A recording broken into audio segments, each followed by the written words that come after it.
Hello, welcome to Carlsen and Chill. My name is Andrew. And my name is Courtney. Congratulations. You made it. It's a podcast. What? Oh, that's it. I never know what to say after we say our names.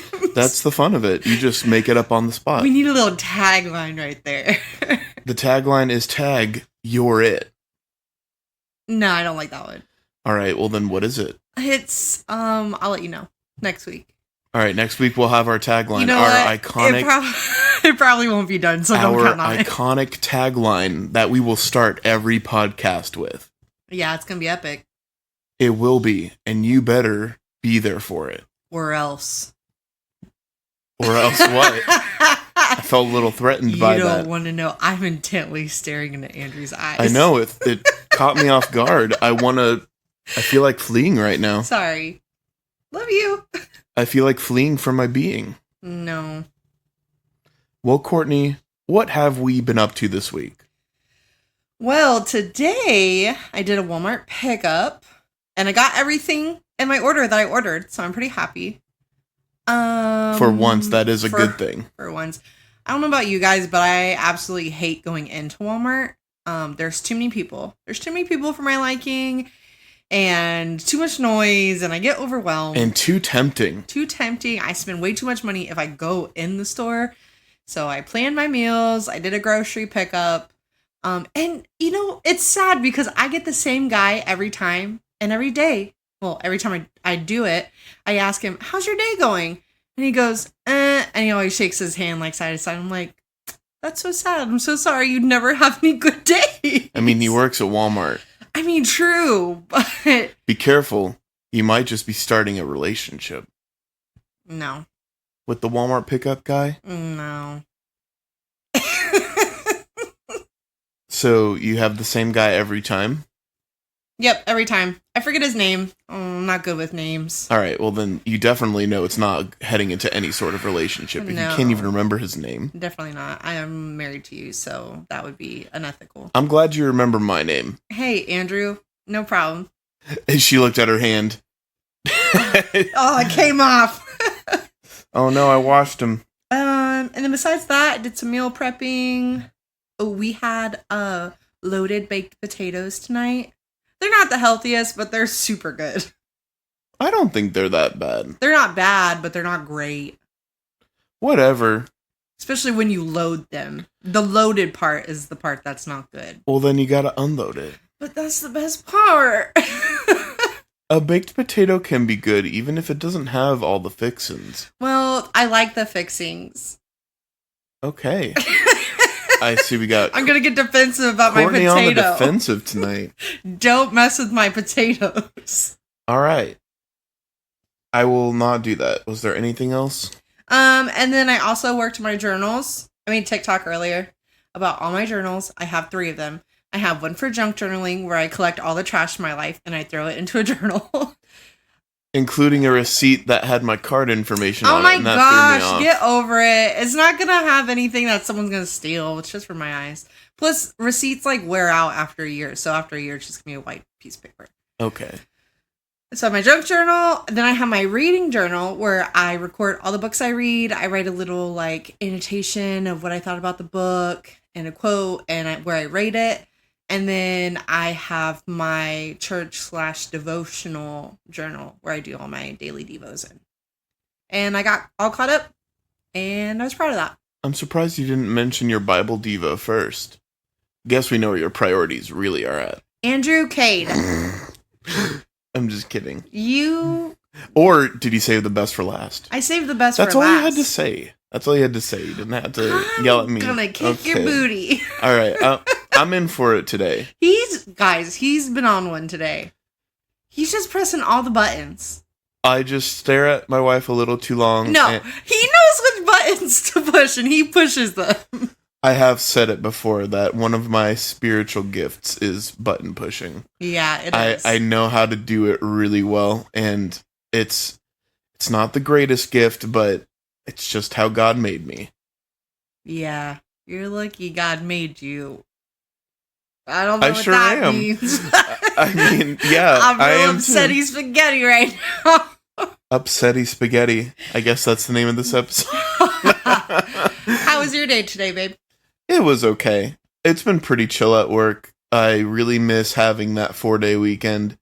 But, work's kind of in a lull. I did find out that I'm getting a 2-week vacation. Yeah. And that hasn't happened in 4 years. So I'm really looking forward to that. Yeah, because it's hot outside. It is hot outside. The warehouse is okay. But I do have to paint, and that paint booth be Spicy. hot. It's spicy. It's very hot. And I hate painting in the summer. It's the worst. Yeah. And hopefully I won't have to paint this week. They're saying that I need to, but I don't want to, especially in the afternoon. I will die. Yeah, you will. Heat stroke. Heat stroke. It's been, the other day I looked at the heat advisory and it said to be careful because it was going to feel like it was 106 outside because it was so humid. Get heat syncope. Faint? Yeah. No, okay.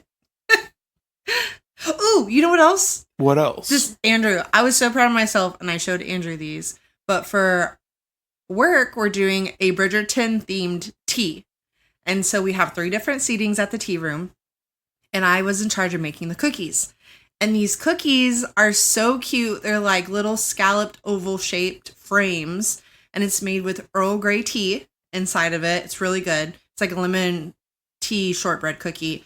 And then you cut out the middle of it and you make like a stained glass window and put a flower in it. They turned out so beautifully. I was so proud of myself because it's really hard to work with boiling sugar. Yeah. And I did it and they turned out fantastic. And everyone gave me such good compliments and said I did a great job. And you did.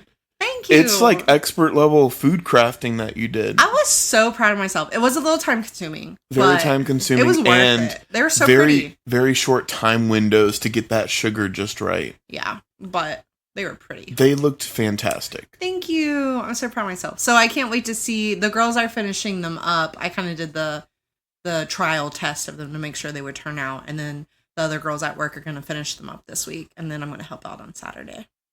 Okay. So, that'll be super fun. I haven't really been up to that much else. Just playing more Elden Ring, I guess. Yeah, how's that going? It's good. I'm getting a lot better, finding a lot more cool stuff, and it's a good time. You guys should hear the sounds he makes when he plays this game. He goes, ooh! Ooh! I do, because you gotta... While he's fighting the bad guys. You gotta time them rolls just right while they're flipping around and going all Bing Bong Betty. Sometimes he screams so loud it scares me. The other night I was in the kitchen and you just screamed out of nowhere and I jumped. It's because there's guys that jump out at you and I go, woo! And then it scares me. And then we're all screaming. And sometimes I'll just go, ooh! And Courtney will go, you startled me. I'm sorry. He scares the dog too. It's a good game. It's a good game. So Andrew, what are we going to talk about today? Well, Courtney, this is going to be the serious podcast. The serious. So we've alluded to it since the very beginning about the topic of kids. Mm-hmm. And so we've been kind of teasing it and building up to it, but we wanted to save it for its own episode because it's a serious topic. Yeah. And it's it something takes a little explaining. It's something that we're currently working through, and we want to talk about it, and we want to be open and transparent, and there's a lot to go through, and there probably will be a lot of edits and cuts just because it's a pretty sensitive topic, at least for us. Yeah. So this one will be more serious. It may not be an episode for kids. We're not going to say anything dirty or anything that's not good for them to hear, but it just might be an emotional one or, it's more of a serious topic, so we're not going to be laughing a lot through it. Yeah. I mean, it's about having kids. Yeah. So, and our journey. Yeah. So this one's not for the kids, but it is for the kids. It's not for them, but it's making them. Okay. It sure is. So, Andrew. Yes. There's 2 questions that everybody asks people when they get married. It's... What are they? How's married life going? It's great. Always. Everyone always says that. And you could be married for 3 years. People are still going to ask you that. And then the second one is, so, have you guys talked about having kids? When are you guys going to have kids? Yep. That's a loaded question to ask. There are in every stage of life, there's always like that question that everyone asks, and it's like, is that all you have to ask, or are you just trying to make conversation? For me, it was, do you have a girlfriend? And it's like, if I have a girlfriend, I will make it very apparent. I will definitely let you know. I will make it very, oh my gosh, that one was years. Yeah. Like years. And like, hey, Andrew, do you have a girlfriend yet? And it's like, no, I don't have a girlfriend yet. And when I get one, it will be obvious. Or it's how's school's going? Or do you have a job? Or when do you plan on graduating? Or like, how are your classes going? And do you think people ask those type of questions because those are like the big life questions? Like, that's what your life revolves around: kids, jobs, work, school. I guess it's also people trying to like get a read on where you're at in your life. Yeah. It's always hard to gauge, like, how in depth do I go with that person? Because, you know, it's almost like when someone asks you, how's your day going? Good. You just say good, because what are you going to say? Well, this morning I stubbed my toe, and then it made me sad, and then I went out and I had to change the laundry, and then I got stung by a bee. Like, you know, you're not going to, like, tell your whole life story. They tuned out after the toe stubbing. Yeah, so... There's one of my relatives that always asked me, every time that I came into contact with them, they would always ask, so have you been to Norway recently? And that's funny. And I would always say, no, I haven't been there since the pandemic. Mm-hmm.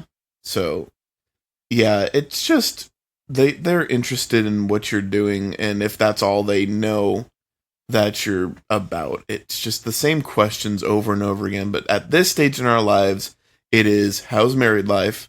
And when are you going to have kids? Mm-hmm. And I feel like it starts as soon as you get married. It doesn't matter what age you are. You could get married at 18. You could get married, well, I mean... At 30. At 30, at 35. And people are still going to ask you, are you going to have kids? When are you having kids? When they notice you don't have kids. When they notice you don't have kids. Well, and even when people do have kids, if they have kids from previous marriages or just previous relationships that they're bringing into a new relationship when they get married, people still ask that. We need a new question. We need a new question. But we are going to focus on this one. So let me ask you, Andrew, when did you first realize you wanted to have kids and start a family? Have you always known? I have always known that I wanted to have kids. The main reason being is I'm the sole carrier of my family name at this point.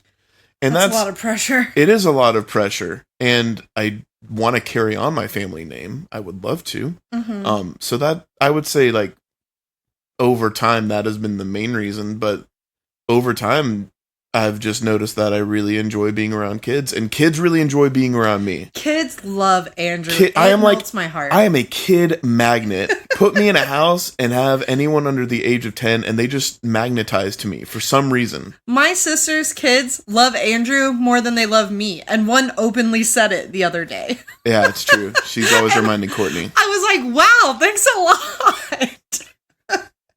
I was like, you little... I mean, oftentimes, whether it's a family or a friend gathering, sometimes the adult table can just get boring, and kids just know where it's at. They're more fun. It's more fun to be a kid than an adult. And so whether they're goofing off with, like, some toys that they got, I'll just play along with them, or, oh, there's a basket of toys over there, I guess I'll pull out one and just goof off with it, and then kids join around, and then we're having a good time. Yeah. I think for me... it was kind of the same. I've always wanted kids. I don't think I necessarily pictured when I would have kids, but I knew I always wanted them, especially having a sibling, having an older sister. I definitely want that. Like, I want kids, and I want my kids to experience having siblings. So it's not like I just want one. Like, I think I want at least 2 or 3. At least 2. Because I feel like my sister is my best friend. I couldn't imagine being an only child. Although for a while you said that your sister was your worst enemy. Okay, growing up... okay, here it comes. Growing up, worst enemies. We didn't really like each other that much. Yeah, from the stories you've told. We didn't, to be honest. But when she left the house, we became best friends. And we have been best friends ever since. Yeah, I love my sisters. I have 2 sisters, and they're both awesome. They might not have treated me the best growing up, and... likewise, I didn't treat them the best either. I was the boy. I was the brother. I would hide in closets and jump out and scare them. Mm-hmm. And infamously, I did that to everyone, including my mom, and she hates it. But it was really funny. That's how I learned my gift of patience. Is I could stay somewhere for an hour and just wait for the right moment. He legit traumatized his sisters and his mom. Did. They still talk about it to this day. Yep. It's just, it was fun. Yeah. I've always known that I wanted to have kids, and I know they can be a handful, and it's not easy, but it's worth it. For sure. Yeah. So what's taking so long, Courtney? Why in the world do we not have kids yet? Why don't we have kids yet? There's a lot to that. There is. That's a loaded question. So obviously when we got married, we both talked and we said we wanted kids. When we first started our relationship, we talked about having kids. Yes, we got real deep real fast in questions and life because we wanted to know, like, if this is it, we need to know the important stuff. Courtney didn't want to mess around. She got straight to the point and said, yo, I want this, this, and this. Is this what you want? And I said, bet. I said, I'm not playing around. I'm done. What are we going to do? No chance. No way. So, yeah, we talked about family, agreed we wanted one, and then we agreed that we wanted to start trying right away. We were both ready. We're both on the older side. We're not old, but we're both in our 30s now. We're like, okay, let's just start trying and see what happens. We're ready. We were both ready. Yeah, we were ready financially. I feel like we were in a good spot. We're like, okay, let's start. I did bring up to Andrew at the time that I do have PCOS. What is PCOS? So PCOS is polycystic ovary syndrome. It's a hormonal imbalance that occurs when your ovaries, the organ that produces and releases eggs, create excess hormones. If you have PCOS, your ovaries produce unusually high levels of hormones called androgens. This causes your reproductive hormones to become imbalanced. Small follicle cysts may be visible on your ovaries on ultrasound due to lack of ovulation. And I went to the doctors, was diagnosed with this, got an ultrasound. I had cysts. So long story short, I have an imbalance of hormones and I have cysts on my follicles that make me have a hard time ovulating and therefore getting pregnant. So there it is. There was a time when we were dating when we had to go to the hospital because it was so bad. Yeah. I ended up having a really bad cyst that ruptured and it was not fun. I was out for like 3 days.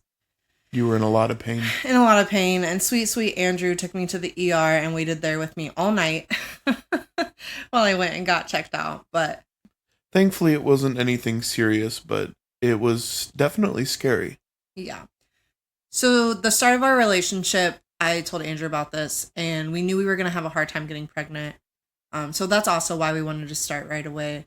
And after a year of trying, they pretty much say, like, you have infertility. And then from there, you can go on different hormones and get different procedures done. So it's always been a struggle. I actually, in my previous relationship, I tried getting pregnant. And, thank God that didn't happen because things didn't work out.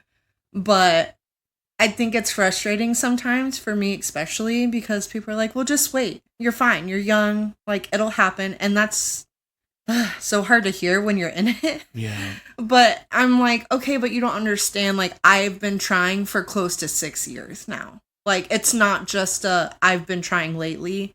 It's an ongoing battle. And so it's just been really difficult mentally for me, I think, especially in this season of life.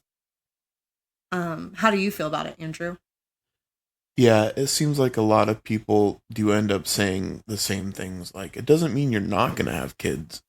We do believe that it can happen. It's just... And it can happen. It just makes it very difficult for it to happen. And it's very discouraging every time that, we find out that we're not pregnant.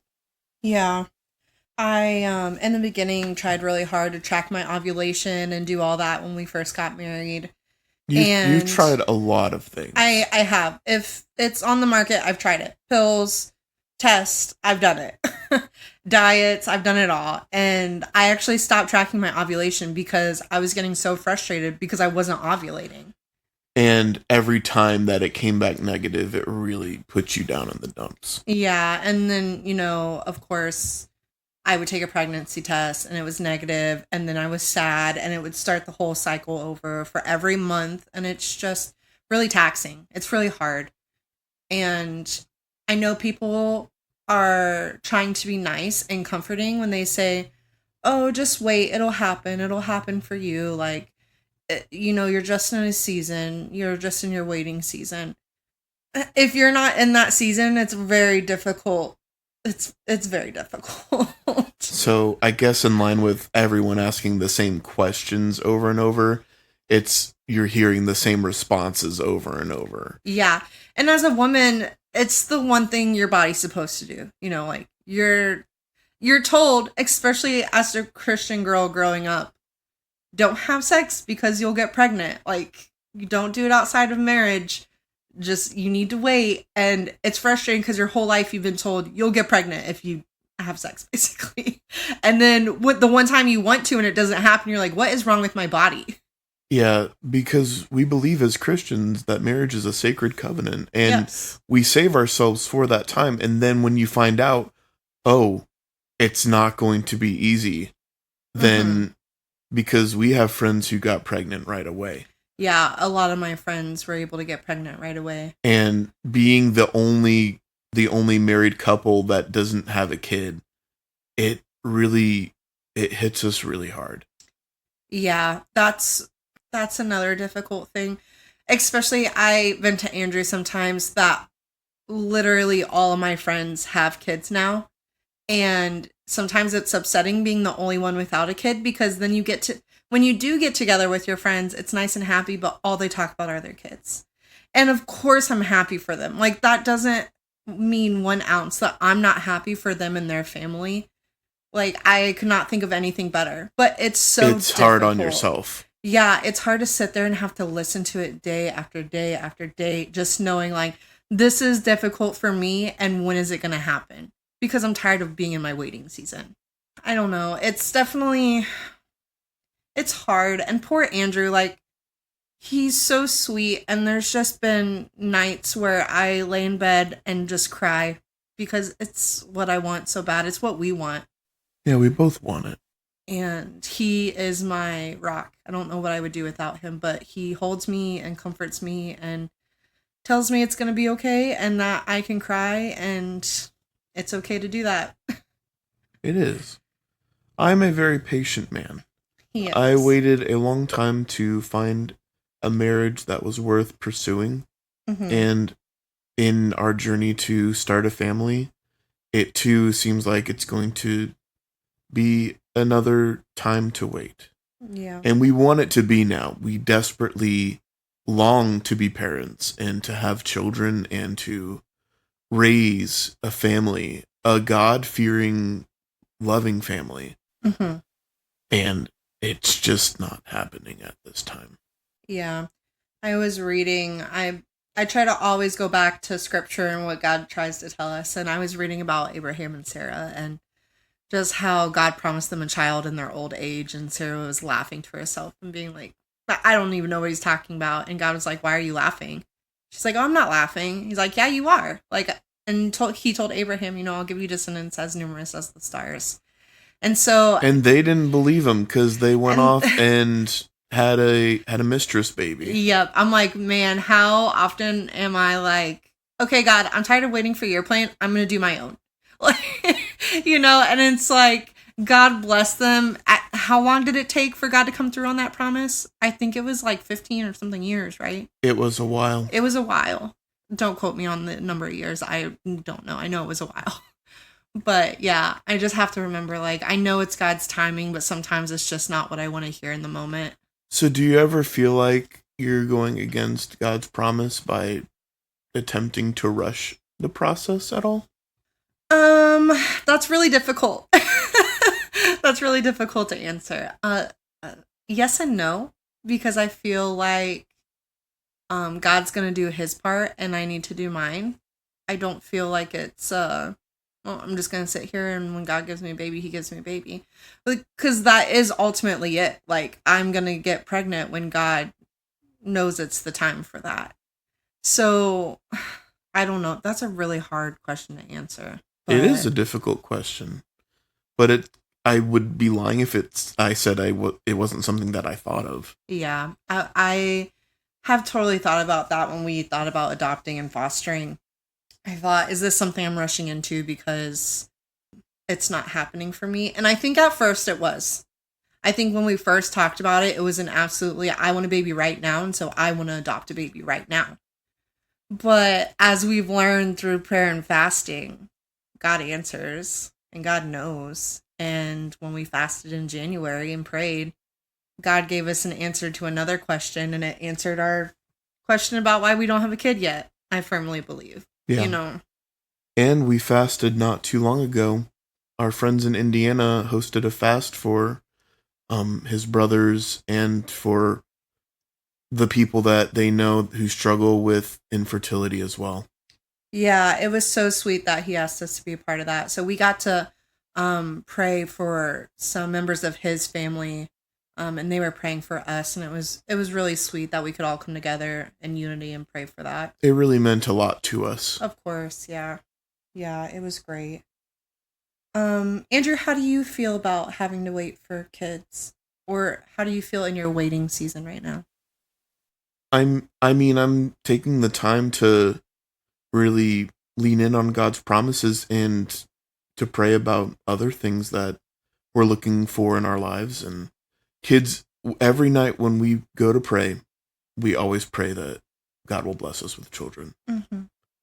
And when we were in Indiana, we were being carpooled to various places because we didn't have a vehicle. And one of the carpools, we were with my friend's boss, a senior pastor of a church. He was so sweet. He was super cool. And we got on the topic of kids while, like, we were talking about marriage and wanting to have kids while we were driving to another destination. And when we were on that topic, we said we've been trying for almost 2 years and we haven't seen much success. And it's something that we're really hoping for. Mm-hmm. And he shared how he had his first daughter, and then it took 7 years for him and his wife to have their second kid. Mm-hmm. And that's something I'm always hearing from many different people is, yeah, it took us X amount of years, and X being more than 3. Yeah. And eventually it happened, but it took that many years. And so it might take us a while, and it can happen, and we believe it will happen.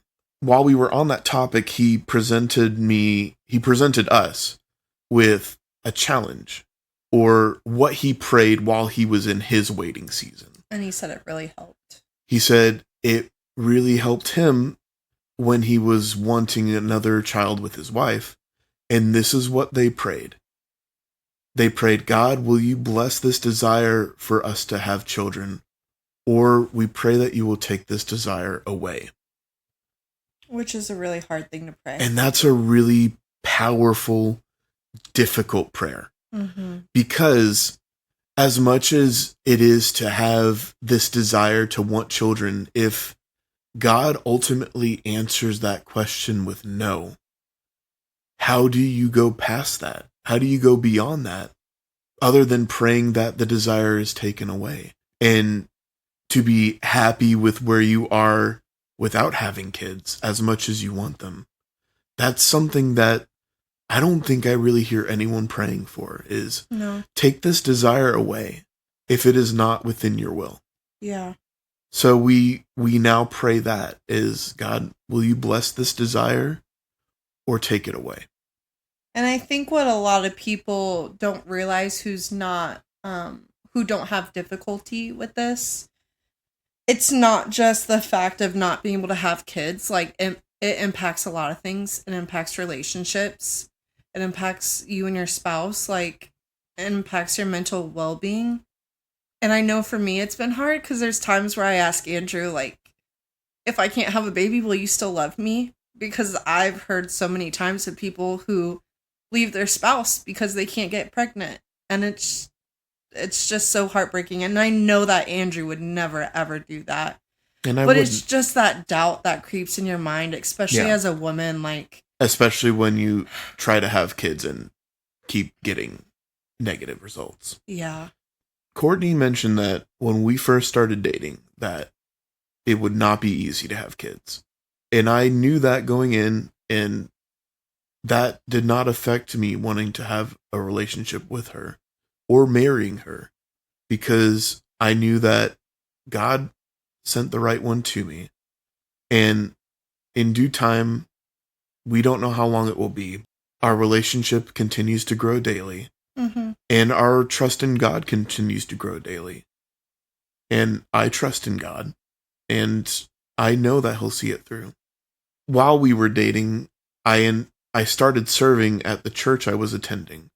And Courtney eventually decided to start serving with me. And we serve in kids ministry. Mm-hmm. And there's a lot of kids, especially post-pandemic. All these new kids are growing up. They really need good influence. Mm-hmm. Because parents can only do so much, and they have to live with their kids every day. Yeah. And so to have someone else be that voice for them and say, God loves you, and you have people in your corner. Yeah.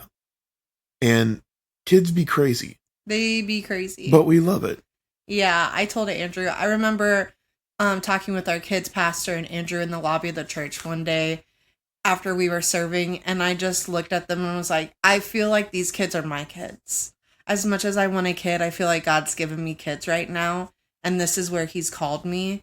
And it was so fun because it was around Christmas time. So then we got to see them sing a song on stage, and I saw all of them smiling, and they were so excited. And I just thought, like, those are my babies up there. Like, I was so proud of them. Yeah. And it's like God does answer prayers in different ways, even though we're still praying for our little baby. Yeah. And even when we're not serving, the kids are always bumping into us and like saying, hey, Mr. Andrew and Miss Courtney. And it's so fun because I love hearing them say every time they come in when we're serving, yes, it's you guys. We love you guys. You're our favorite teachers. We do get that a lot. And it makes my heart so happy. But I love teaching kids and just goofing off with them and being that good influence for them. And I think that's like that whole desire to teach kids really stemmed from the missions trips that I've been on. Mm-hmm. You go out into villages and you come across these young kids and just their faith and their joy, their genuine joy at putting a cookie on your forehead and like nudging it down to your mouth and saying that Jesus loves you. Mm-hmm. And having the kids all run up to you and give you a hug. They don't even know who you are. You just feel the love of God through that. Yeah, childlike faith. Yeah. That's so good. Andrew, is there anything around children that's triggering for you about not having your own yet? Like, is there anything that upsets you at any time? Like, I wish this could be me. No, I don't think there is. Man, you're lucky. I know. But I know it does make me uncomfortable knowing the things that trigger you. Yeah. And poor Andrew puts up with it a lot. Because unfortunately there's a lot of things that trigger you. Yeah, I think it's a little harder for women just because we're hardwired differently. And it's not like you intentionally get upset at these things. It's just being in proximity or being asked certain things just brings those emotions back and they really start to show. Yeah, I'm really bad at hiding my emotions. I wear them on my face and my heart on my sleeve. And I think the one thing that's most triggering for me, which is, it's really hard to admit and say out loud because it sounds very selfish, but it's not in a selfish way. But it's whenever I see baby announcements or my friends who now are on their second, third, fourth child. Finding out someone is pregnant. It's really hard because at first it's like, oh, you're having a baby. Yes. And by the third time I'm so happy for them. I'm saying, yes, congratulations. Like, I'm so happy for you. But in my heart, I'm like, why not me? Why not me? I'm getting up there in age, in childbearing age. Yeah. I am getting up there, and I don't want to have a baby when I'm 40. I don't want to be a grandma when my kid graduates high school.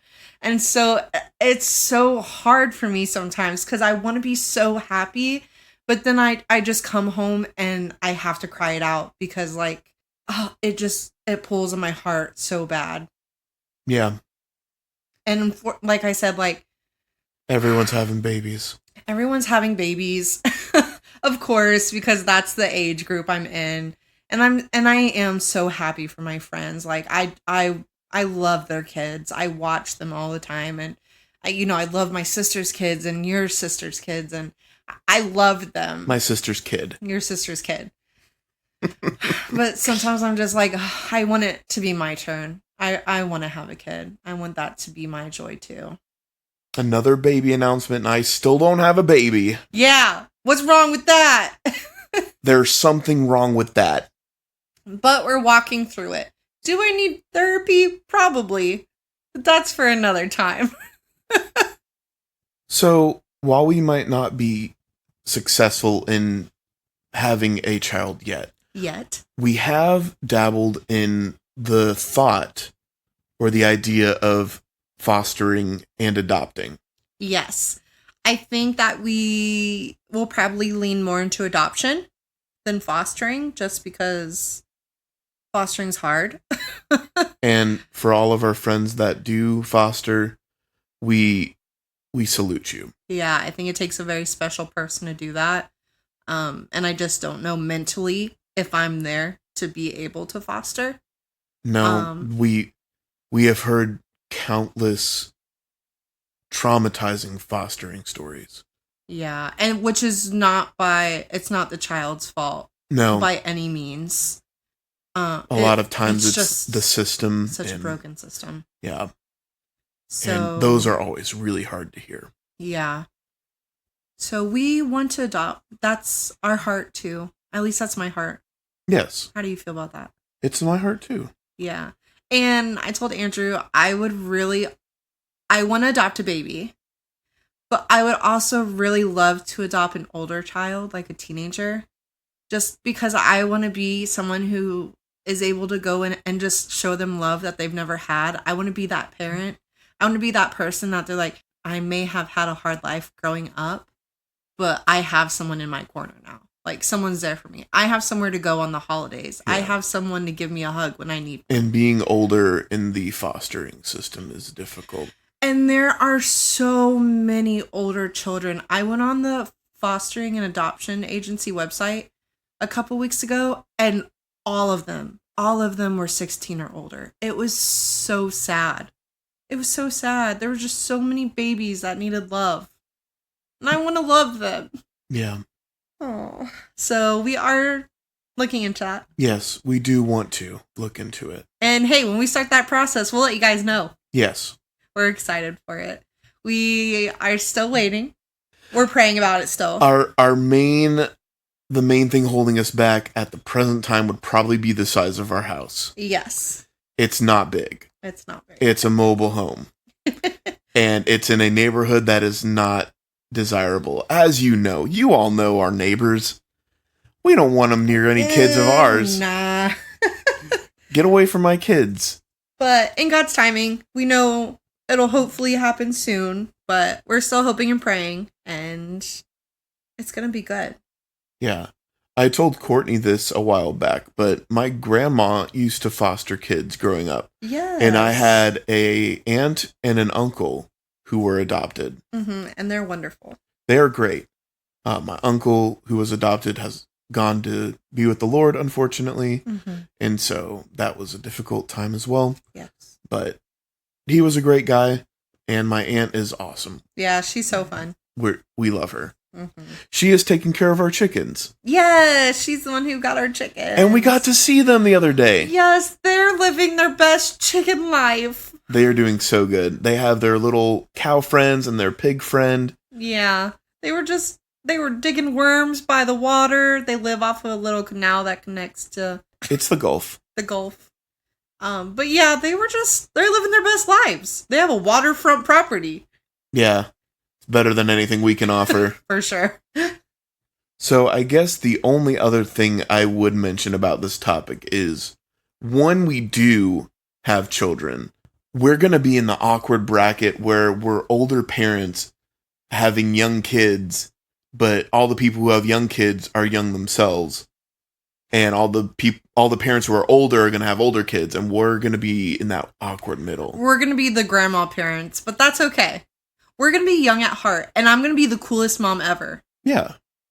And and we have friends who are in that spot, and yes, and we understand that can be difficult, and we're rooting for you guys. Yes, we are. Know that you're not alone, and that there are parents that are like you, and might not have been fortunate enough to have kids at a young age, but yeah, we have lots of friends that are they're not old, but they're older and have young kids. And there's nothing wrong with that. There is absolutely nothing wrong with it. There's no timeline for life. So is there anything you can think of that we could suggest or even encourage for those parents? That's so great. Yeah. I would say find your community. Whether you start it yourself or you go out and seek that, find people to do life with, because ultimately that's going to be what's best for your mental health, I feel like. Whether you start a group at church or you go on Facebook and you find a mommy and me play date situation, I would just say get out there. Don't isolate yourself. That's the biggest thing. Yeah. Even if there is an age gap, I'm sure that there's definitely people that you can connect with and grow a really strong relationship with them. Mm-hmm. And there's nothing wrong with starting a specific group. No. Even if you go and say, hey, I'm starting an older, I'm doing air quotes, an older parent group where, hey, we're in our 30s to 40s and we have young children. Come join us for, discussion and just life. Yeah. I also want to touch on, what do you say to a friend or woman who is struggling with infertility and you don't have the words to say? Sometimes it's best just to not say anything at all. Just be there with them. Ask them how they're feeling. Let them cry. Sometimes women don't want to hear it's going to be okay. Sometimes you just need someone to cry with and say, I know it's upsetting. You're allowed to feel what you feel. It's valid. So I have a question for you. Yes. When you tell people about your struggles and that you want to have kids, but you're having a hard time doing so, and they say, well, I will be praying that you have kids, does that trigger you? No, not at all. I think it's really sweet. I think there's a difference between someone saying, hey, I'm going to pray for you, and saying, well, just relax. It'll happen when it happens. It's not triggering, it's upsetting. Okay. Because I know it's going to happen when it happens. I know that, but I want it to happen now. And you saying that doesn't help. Yeah. And that's just us being transparent and being open about what we're going through in our journey of life right now. And that's the reason why we keep getting asked that question. And that is our answer, is we want to have kids. We desperately desire to start a family, but because of Courtney's PCOS, it is not going to be easy. We're just having a difficult time. I just also want to say, don't feel like you can't ever bring it up. It's not that every single time you talk about pregnancy, it's triggering. That's not it whatsoever. It's just a culmination of things. It's, am I emotional that day? Did I just see something else that day? Like, did 500 people ask me? Usually that's when I get upset. I will have multiple people ask me in a day about it, and then I start getting upset. Yeah. If it's like if it's a close friend asking, or a family member, or someone just that who generally doesn't know, or has no idea of what's going on, I'm not gonna be upset over that. They don't know, and I don't expect them to know that. It's just, you can't always help how you feel, especially as a girl. I feel a lot of things. You do feel many things. I have lots of emotions. Hey guys, we just want to say thanks for listening. We know today we're talking about a heavy subject, but we just really wanted to take the time to tell you thank you for listening to the podcast. Yeah. It takes a bit to be this transparent and open about something that you're struggling with, and we just want to thank you guys for hearing us out and sticking through with us. Thanks for doing life with us. we appreciate all your prayers. And if you do continue to pray for us in our journey, we would most appreciate that as well. Yes. If you want to know how you can help, go ahead and give this podcast a follow and a like on any listening platform. And you will be certain to know if there is any exciting news that we will be the first to share it here. Yes. So you can find us on YouTube, iHeartRadio, Pandora, YouTube, Apple Podcasts, all the things. Spotify. So go ahead, like, comment, share. Share with a friend. Share with a friend who might be struggling with something like this. If you know anyone, turn them this way and they can hear our story. Turn them around and do the hokey pokey. That's what it's all about. That's what it's all about. Back to the podcast. So, Andrew, do you have any recommendations for this week? I absolutely do. Go for it. All right. I hope you're ready for this. I have the best game to recommend. Oh, man. Are you ready? So, during the Steam Summer Sale, which only lasts until... it's going to end before this podcast even comes out, so it doesn't even matter. But there was a game that I picked up that looked like it was totally my jam. And it definitely was, because after playing it with Courtney, it was a hit. It was really good. I was invested. So the game I am talking about is called Duck Detective: The Secret Salami. Ooh. So the Duck Detective: The Secret Salami, you play as Detective Eugene McQuacklin. And solving crime is no walk in the pond. You are a down-on-his-luck detective who also happens to be a duck. Use your powers of deduction to inspect evidence, fill in the blanks, and bust the case wide open. It's a short but twisty detective case. Yeah, it was great. It had the cute element for me. It had excellent voice acting. It had great voice acting. It had really good, you legit had to solve the salami. It had really good crime. gameplay, and I loved the gameplay style it was going for. It reminded me a lot of another game I love, The Case of the Golden Idol. Yes, yeah. Andrew likes these kind of games. So it was nice because he was playing it and I was watching, but I was also invested in the story. And I was trying to help him figure out who did it. And the characters were really fun. And it was nice to just kind of use your magnifying glass and go, ooh. Yeah, and you can make little duck sounds. There's a quack button, and I found that out accidentally when I just suddenly quacked. Every time he tried to open a door, he would quack on accident. And so there is a designated quacking button. It was great. It wasn't very long of a game. It was only about 2.5 hours, but it was a really good time. And it's not that expensive. So it's on Steam. And I'm not sure what other platforms it's on, but if you can get your hands on the Duck Detective: The Secret Salami, I would highly recommend it. Yeah, it was really good. Do you have anything else? I do have another recommendation now that I think about it. I just want to give a shout out to Crumble Cookie. I have been craving them so much lately, and they are not good for you. We should have never gone. We shouldn't have never. We went on the 4th of July. Happy birthday, America. Happy birthday, America. Also, we had some really good... There was an apple pie cookie. We had the classic American flavors. We had apple pie cookie. There was a cornbread cookie, but we didn't get that because I was nervous. That was too experimental for my taste. And it's a big cookie, so then I feel bad if I waste a cookie. They are huge cookies. We had a birthday cake with red, white, and blue sprinkles on it cookie. There was strawberry shortcake cookie, the s'mores cookie, and then there was a classic chocolate chip. We didn't get that one. They put some drugs in them cookies because I want more. And their flavors, if you don't know about Crumble Cookies, their flavors change every Sunday, and there's 6 new flavors every week. And they're big and soft and just melt in your mouth good. Some of them can be too sweet though. Yeah, that's true. The icing on the birthday cake one was very sweet. Yeah, and the strawberry shortcake was also you could taste the sugar disintegrating your teeth. Going into it. But the fat kid in me just did a happy dance. It did a happy dance and said, "This is where I want to be in Crumble Cookie in my tummy." That song was called... That's a good jingle. That song was called Crumble Cookie in My Tummy, parentheses, the fat kid in me. Yes.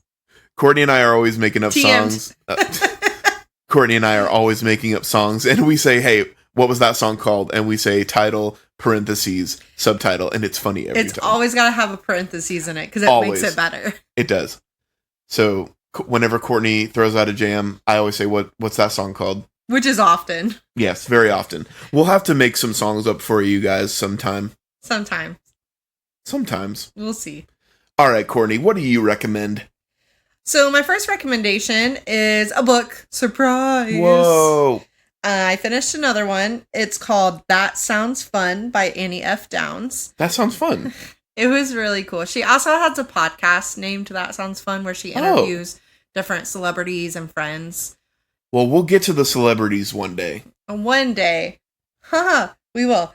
But the book was all about how God designed our life to be fun and to not get caught up in the mundane journey of life, to savor what part of life you're in and to just enjoy it. Find a hobby you enjoy. Find people you enjoy. Like, don't focus so hard on the negative things, but focus on the little things that God has given you that makes your Eden. And it was just... That makes your what? Your Eden. Like your garden. Okay. Because Eden was perfect. I didn't hear that. I heard Ian. And I'm like, Who's my Ian? No. Because the only Ian I know really messed me up. Oh, gosh. Okay, no. Eden. So it was a really good read. I highly recommend. I actually listened to it on audiobook when I was baking at my job on Monday. And she voices her audiobook. And it's fantastic. You feel like you're just listening to a friend tell a story. She has a great voice, is a great narrator. 10 out of 10 recommend. The only other thing I have is the blueberry coffee that we also got. Yes. Oh my gosh, it's so good. We get it from Farmer Joe's, and it's blueberry cobbler coffee. And it's local. It's locally. It's locally roasted, and it's so good. It is. It's my favorite flavor of coffee. I drank 2 cups today. Oh no. Uh-oh. Feeling it in your tummy? Not yet. I said that didn't happen to me, but I think it's happening to me. Oh no. So why don't we go ahead and wrap this up, Andrew? Oh man, does that mean you have to go? Let's wrap this up, Andrew. Okay. Well, isn't it my job to say that? Yeah, so say it. All right, Courtney. Leave us off with something meaningful. Silence is golden unless you have kids. Then silence is suspicious. Nailed it. Nothing?